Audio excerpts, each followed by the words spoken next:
आपने कभी सोचा है जो एग्रीमेंट आपने साइन किया क्या वो एक्चुअली लीगली वैलिड है?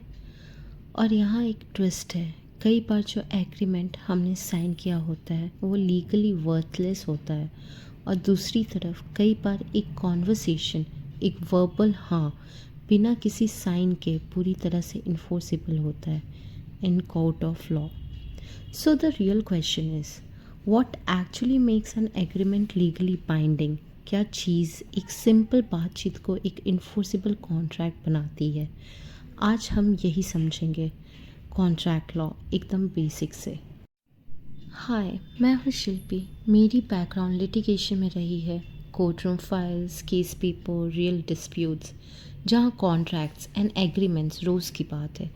यह video is the first in a series जहाँ हम लीगल फंडामेंटल्स को वापस बेसिक से एक्सप्लेन करेंगे।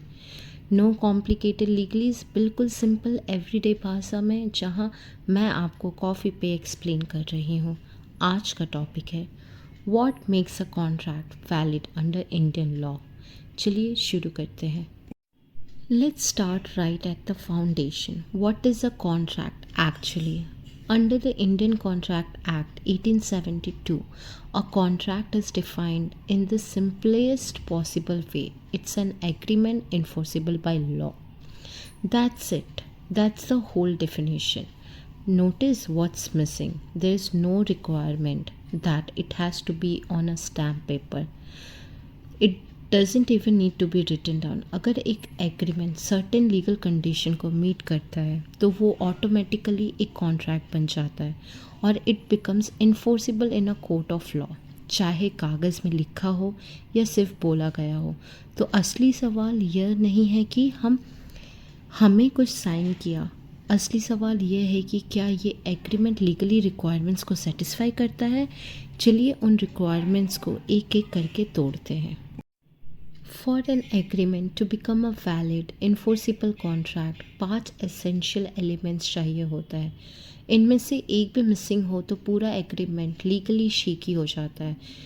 ये रही वो 5 elements. Number 1 offer, number 2 acceptance, number 3 is consideration, number 4 capacity to contract and number 5 free consent.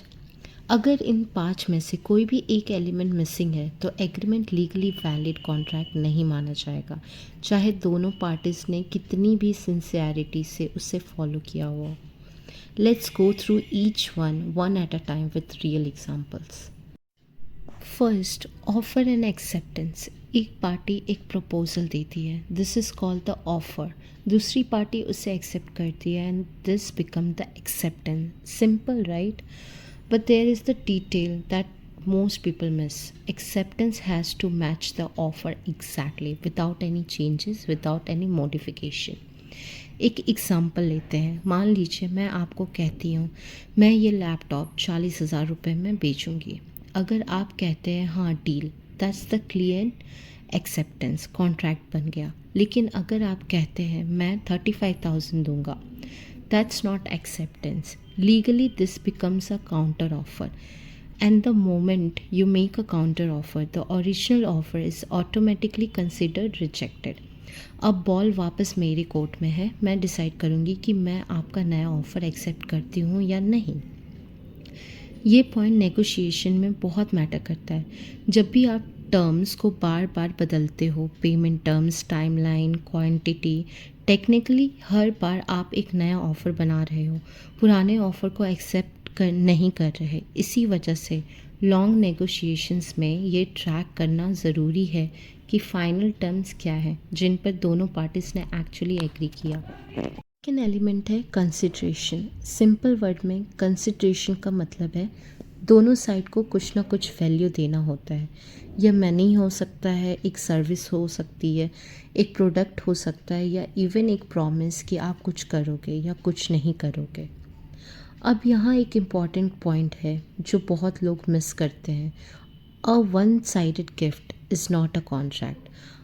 Example, अगर मैं सिर्फ आपको प्रॉमिस करती हूँ कि मैं आपको कुछ दे दूँगी बिना किसी चीज़ की एक्सपेक्टेशन के कि वापस में, that's a gift. Legally that's not an enforceable contract.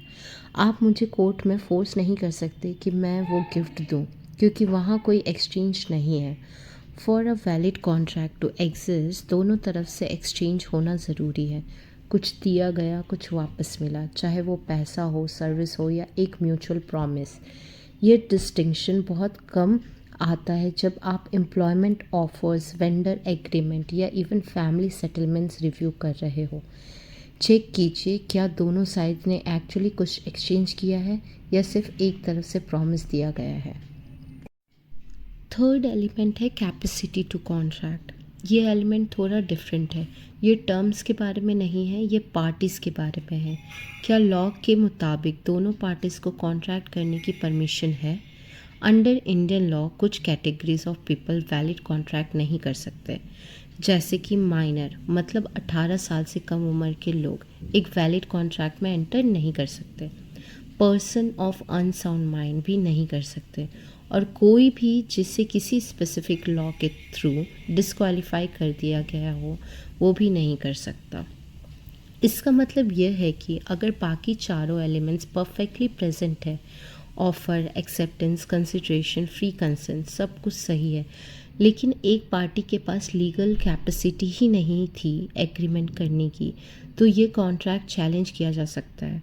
कभी कभी पूरी तरह वॉइड भी हो सकता है। ये स्पेशली इम्पॉर्टेंट है जब आप किसी माइनर के साथ कोई ट्रांजैक्शन कर रहे हो या किसी ऐसे वेंडर के साथ जिसकी मेंटल कैपेसिटी पे डाउट हो।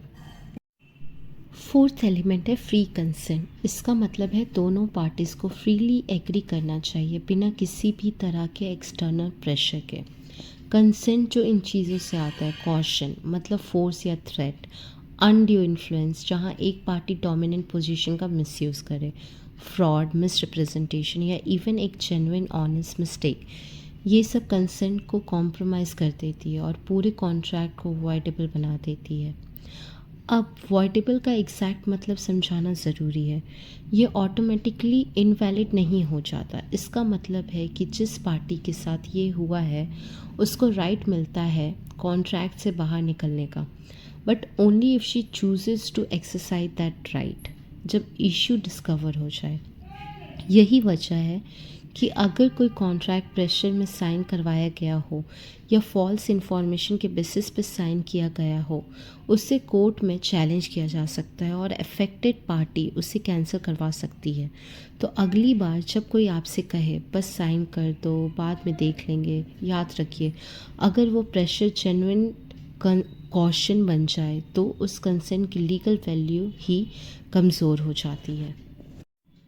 अब चलिए एक बहुत कॉमन मिथ को बस्ट करते हैं। अगर लिखा हुआ नहीं है तो कॉन्ट्रैक्ट नहीं है। ये बिल्कुल फॉल्स है। वर्बल एग्रीमेंट्स भी पूरी तरह से लीगली बाइंडिंग हो सकती है एज लॉन्ग एज वही 5 एलिमेंट प्रेजेंट हो जो हमने अभी डिस्कस किया: ऑफर, एक्सेप्टेंस, कंसिडरेशन, कैपेसिटी और फ्री कंसेंट। तो फिर असली चैलेंज क्या है? वर्बल कॉन्ट्रैक्ट के साथ ये वैलिडिटी का इश्यू नहीं है, ये प्रूफ का इश्यू है। जब कुछ लिखा हुआ नहीं होता है तो ये प्रूफ करना बहुत मुश्किल हो जाता है कि एक्चुअली क्या एग्री किया गया था, क्या टर्म्स थे, क्या प्राइस फिक्स हुई थी, कब तक का डेडलाइन था। इसलिए रिटन कॉन्ट्रैक्ट रिकमेंड किया जाता है, not because the law require it, बल्कि इसलिए क्योंकि अगर कभी डिस्प्यूट हो तो रिटन रिकॉर्ड आपको प्रोटेक्ट करता है। सेकेंड मिथ, अगर मैंने पढ़ा नहीं तो मैं बाउंड नहीं हूँ। ये भी फॉल्स है। लॉ जनरली ये एज्यूम करता है कि जब आप किसी डॉक्यूमेंट पर साइन करते हो आपने उसके टर्म्स को एक्सेप्ट कर लिया है, चाहे आपने एक्चुअली पढ़ा हो या नहीं पढ़ा हो। इसी वजह से ये इतनी ज़रूरी है कि आप साइन करने से पहले डॉक्यूमेंट को पूरा पढ़ें। ना पढ़ना आपको उस डॉक्यूमेंट के टर्म्स से बाउंड होने से बचाता नहीं है। इट जस्ट मीन्स कि आप पोटेंशियली ऐसे टर्म्स से बाउंड हो सकते हो जिन्हें आपने कभी फुली समझा ही नहीं। तो नेक्स्ट टाइम जब कोई लंबी एग्रीमेंट सामने आए, चाहे एम्प्लॉयमेंट ऑफ़र हो, रेंटल एग्रीमेंट हो या लोन डॉक्यूमेंट, थोड़ा टाइम निकालें, पूरा पढ़िए और अगर ज़रूरत हो तो किसी से क्लैरिफाई कर लीजिए। तो चलिए क्विकली रिकैप करते हैं। एक वैलिड कॉन्ट्रैक्ट बनाने के लिए हमें चाहिए ऑफ़र, एक्सेप्टेंस, कंसिडरेशन, कैपेसिटी और फ्री कंसेंट। इन 5 में से कोई भी एलिमेंट मिस हो जाए तो एग्रीमेंट लीगली वैलिड कॉन्ट्रैक्ट नहीं रहेगा। नेक्स्ट वीक हम एक स्टेप आगे जाएंगे। मैं आपको बताऊंगी वॉइड एंड वॉइडेबल कॉन्ट्रैक्ट में एग्जैक्ट डिफरेंस क्या होता है और how to spot a problematic clause before you even sign something. अगर ये वीडियो यूज़फुल लगा तो सब्सक्राइब कर दीजिए ताकि अगला वीडियो मिस ना हो। कमेंट में आपने सवाल पूछिए, मैं ट्राई करूँगी उन्हें फ्यूचर वीडियोस में कवर करने की।